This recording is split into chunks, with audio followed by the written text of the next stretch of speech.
Talk about the mental health piece of this story in Maine. We're getting new details about the suspect's mental health. His sister-in-law tells NBC News the man began to hear voices that were saying, quote, horrible things when he was fitted for high-powered hearing aids a few months ago. She added the suspect's mental health deteriorated quickly after that, and the family attempted to reassure him what he was hearing was not true. However, she says, quote, it turned into a manic belief. The family says it alerted police and military officials the suspect was experiencing an acute mental health episode before the Wednesday night massacre. Two senior law enforcement officials tell NBC News the suspect's military unit commander sent him to inpatient psychiatric treatment this summer after they became concerned about threats he made to the base and his claims he was hearing voices. He spent about 2 weeks undergoing inpatient psychiatric treatment and was released. It's not clear what further action was taken, if any. However, as we've been saying, under Maine law, the suspect still was able to buy legally and keep possession of the gun believed to be used in this week's shootings. He reportedly bought that weapon earlier this year before his military officers sent him away for psychiatric treatment. Joining us now, the former FBI supervisor, former member of FBI's hostage rescue team, Rob D'Amico. He's founder of Sierra One Consulting and has over 26 years of experience in the FBI and U.S. Marine Corps. Rob, let me just start with the pursuit of this man, the manhunt that's been going on now for a couple of days. Based on what we know, based on how long it has already been, where do you think this expanded search has gone now, and how long might it take to find him? I think the key is figuring out the car that he was in is at the boat ramp. Did he switch to another vehicle? Did he actually switch to a boat, or did he go on foot?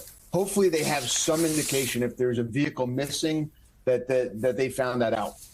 If he planted a vehicle there, it may not be as easy to understand if he got into that, but that really defines the area of the search. If he has a vehicle and he had an hour head start and he's doing 70 miles an hour, and now it's several days later. If he got into a boat, where did he go into a boat? Is there another ramp that he could have gone to with another vehicle to throw us off?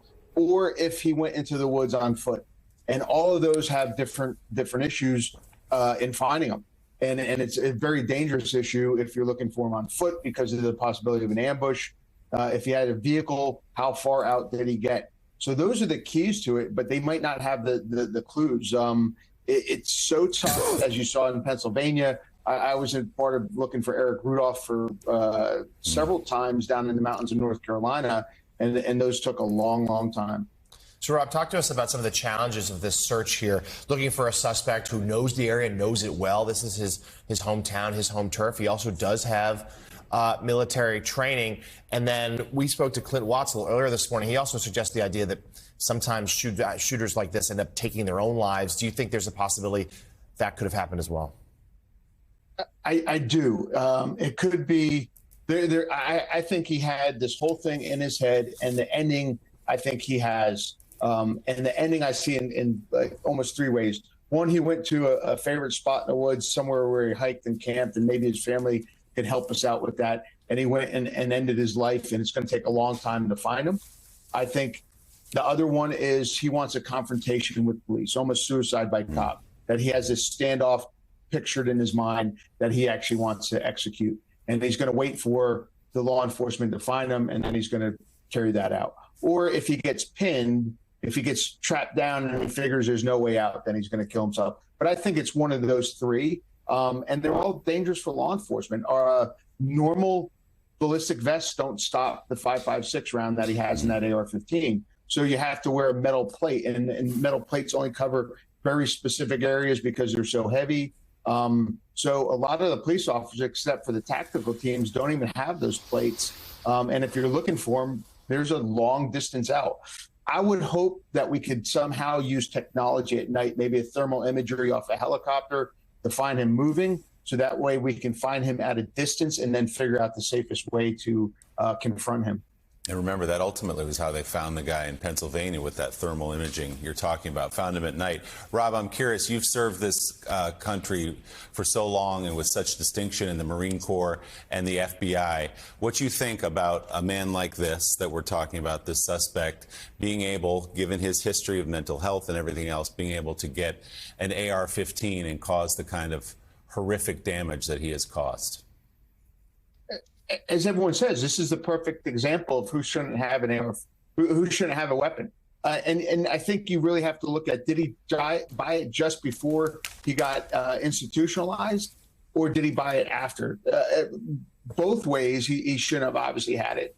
If he bought it just before, then was there some type of system to say, hey, this guy went into a mental health facility and he has firearms from the past, or just bought them, that we need to have that red flag law? Or did he buy them after, where if you went into a mental health institution, would there have been some check in his background, if we had a background check that would say, hey, wait a second, he just went into a mental institution, whatever if he has to wait so long to actually buy a weapon, or he's denied to buy a weapon. I think both of them, he doesn't deserve it, but I think both of them have specifics that you have to address.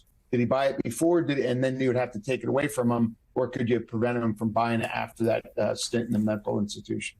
I mean, everybody said something. His supervisors in the military, his family, they all yelled from the rooftops, and yet here we are. Former FBI supervisor Rob D'Amico. Rob, thank you so much. We appreciate it.